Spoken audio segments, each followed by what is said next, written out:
Je vais aborder la question de la notion de santé intégrative. D'ailleurs, ce qualificatif est totalement superflu.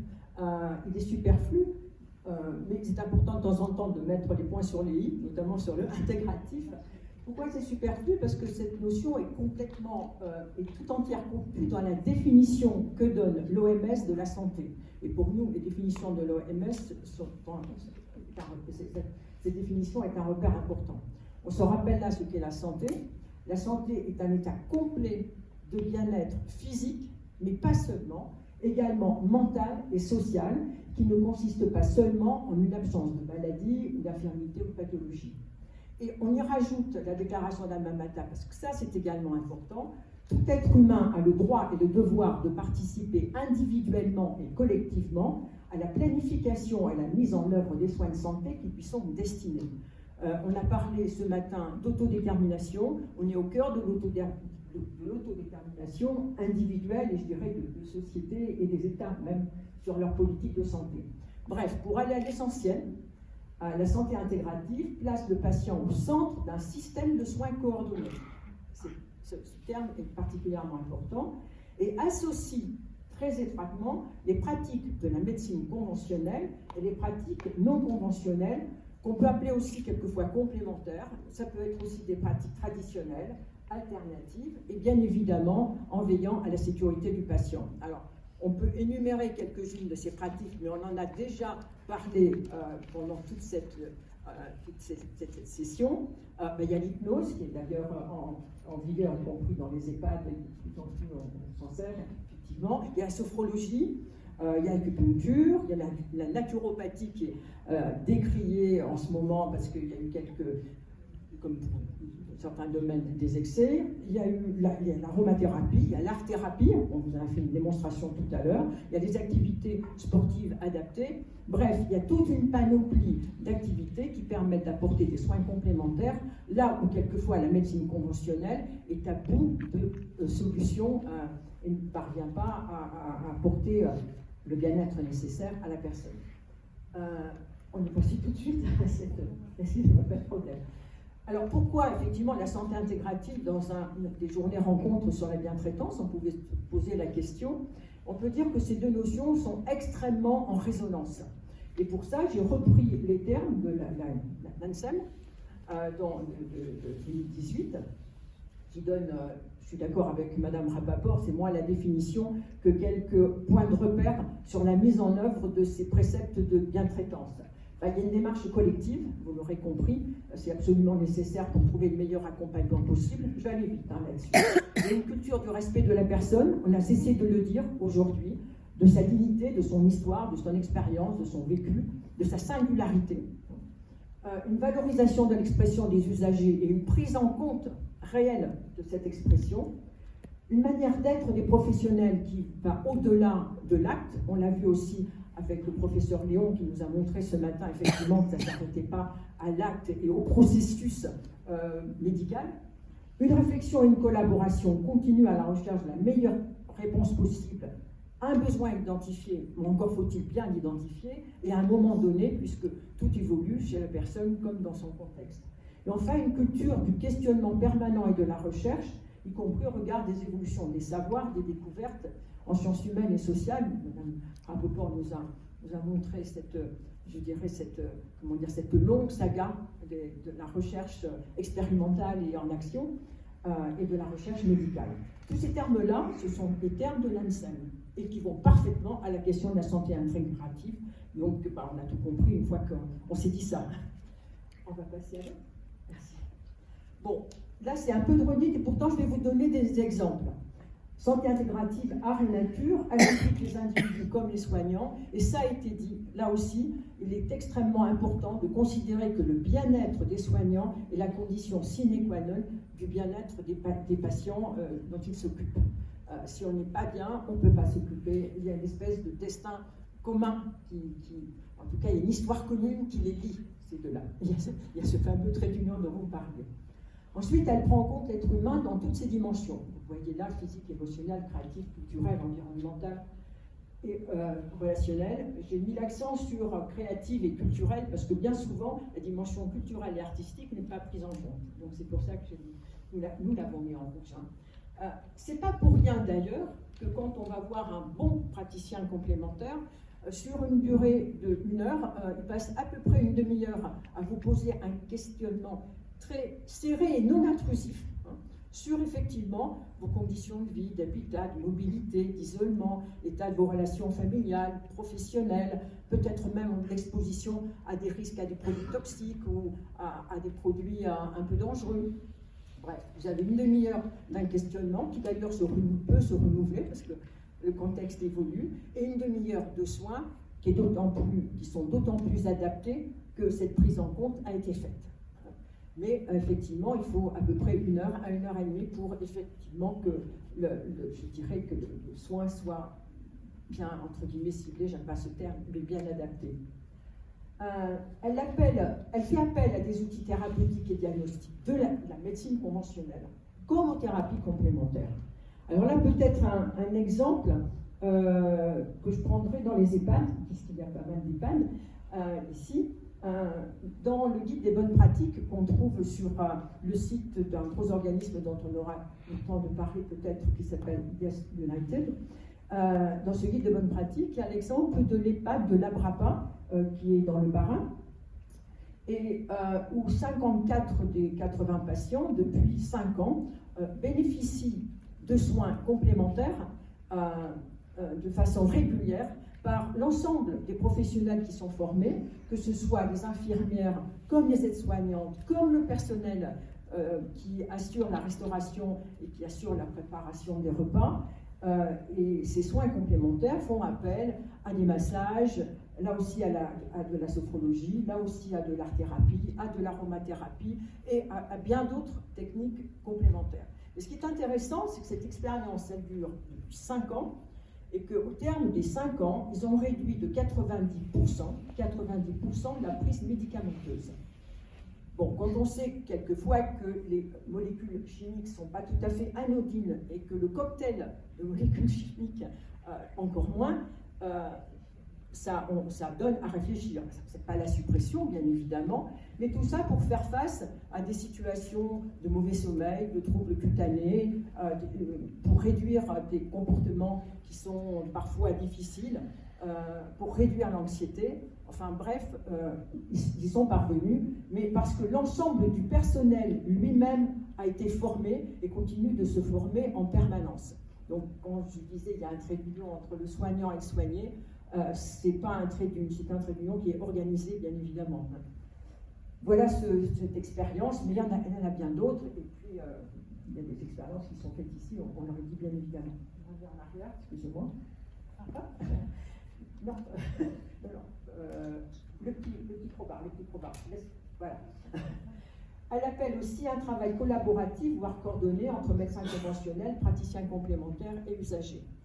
Là aussi, une expérience est une autre CPTS. Excusez-moi, je vais parler d'une autre CPTS qui est la CPTS de Châteauroux, en Eure-et-Loire, où là, il y a à peu près 253 membres de la CPTS, où, outre les usagers, non pas les usagers, outre les médecins conventionnels, mais outre les auxiliaires de santé, ce qu'on appelle les auxiliaires de santé, ils ont également accepté la participation de certains praticiens complémentaires, et ce qui leur a permis de faire une proposition de soins complémentaires au suivi médical classique. C'est-à-dire que la CPTS est parvenue à mettre en musique cette notion de santé intégrative et à des conditions financières accessibles pour les usagers. Parce que bien souvent, le problème, quand vous allez voir un praticien complémentaire, c'est que ça coûte cher. On peut dire très cher pour certaines personnes qui ne peuvent pas y accéder. C'est minimum 50 €, même si ça dure 1 heure. Bon, c'est tout relatif, et une consultation, c'est 25 € pour une consultation qui souvent dure moins longtemps, mais quelquefois aussi longtemps d'ailleurs. Bref, et là, l'avantage, c'est que dans la CPTS, ils ont réussi à agréger à la fois la MSA, la CARSAT, l'ARS, voire même un laboratoire. Bon, on peut être plus dubitatif parce qu'il y a la fameuse indépendance vis-à-vis des laboratoires, mais bref, ça facilite, et là, la prise en charge est assurée. Voilà, c'est une expérience parmi d'autres qui montrent que ce ne sont pas simplement des déclarations et des mots mis les uns après les autres. C'est à l'autre. Bon, ça, je vous repasse. C'était l'origine du projet. Vous pourrez le regarder après. Ça, juste 2 minutes, quand je parle de l'association, nous parlons de l'association SIAN.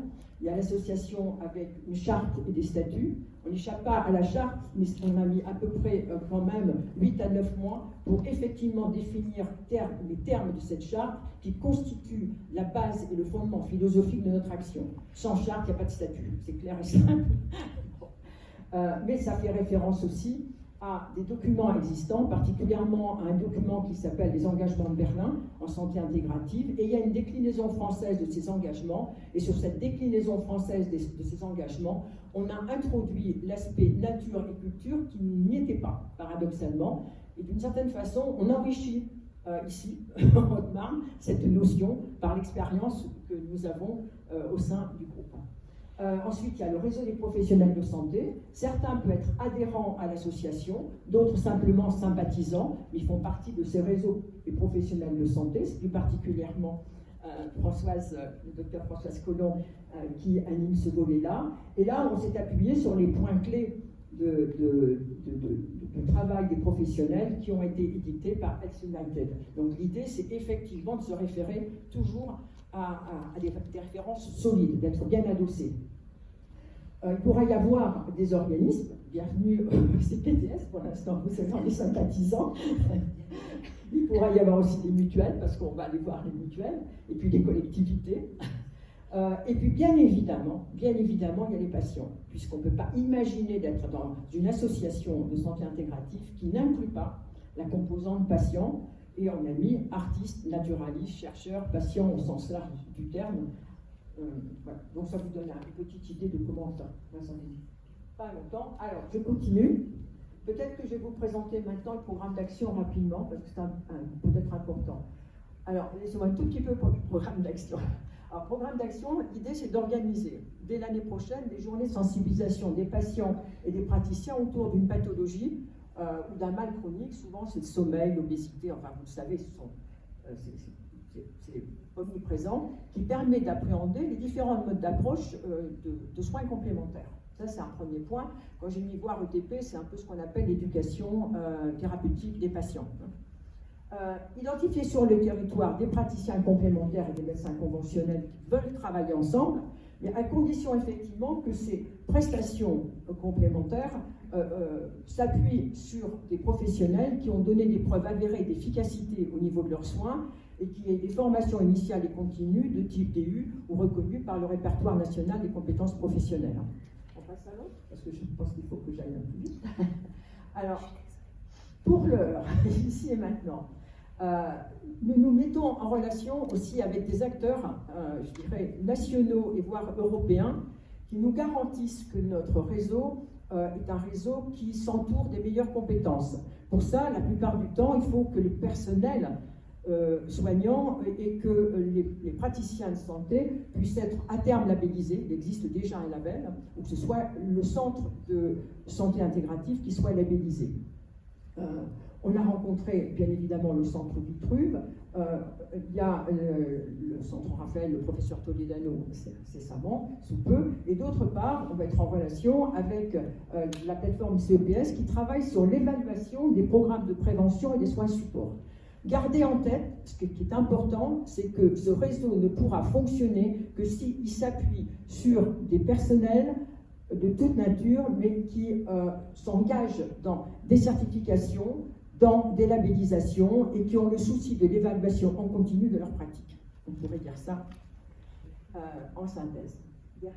Avant-dernière, voilà. Alors là, c'est pour lorsque nous organisons, depuis déjà 3 ans, et quand je dis nous, c'est surtout à partir de la Maison Laurentine et d'une association qui s'appelle Alchimie Pertuis, on introduit ou on intègre plutôt dans les manifestations artistiques et culturelles qu'on mène tous les ans pendant la période estivale, soit des soins, par exemple, là c'était prendre soin de soi et des autres, en proposant aux visiteurs de l'exposition, par exemple, de prendre un rendez-vous pour une consultation de shiatsu, si jamais ils n'ont participé à une telle consultation. Et ça, gratuitement, bien évidemment. C'était important pour un certain nombre de personnes qui ne savaient pas et qui ont ressenti un bien après cette séance.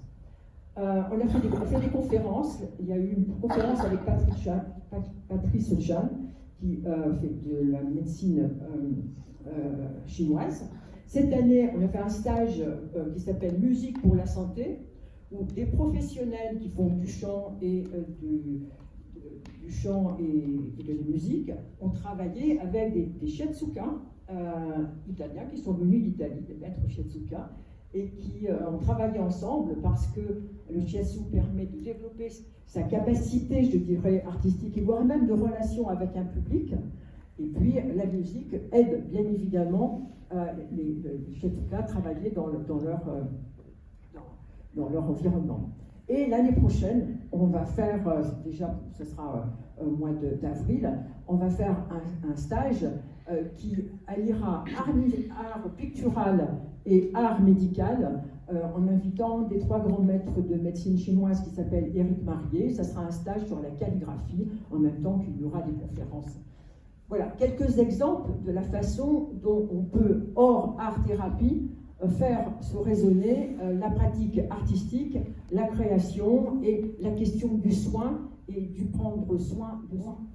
Voilà. Sur la durée et au long cours, qu'est-ce qu'on cherche? On cherche à lever les freins au développement de la santé intégrative. Ils sont de différentes natures, vous pouvez les lire rapidement.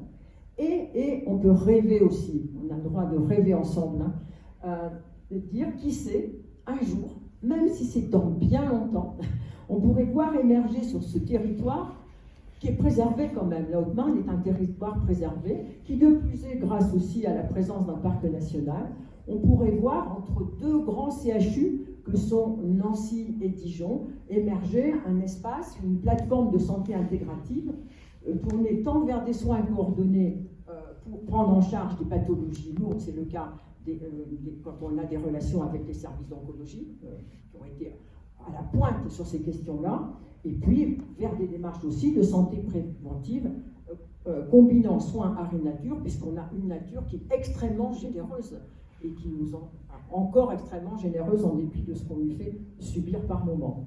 Voilà, l'idée, ce serait aussi d'innover sur un territoire d'exception, et effectivement qu'on ait une identité particulière dans ce paysage-là.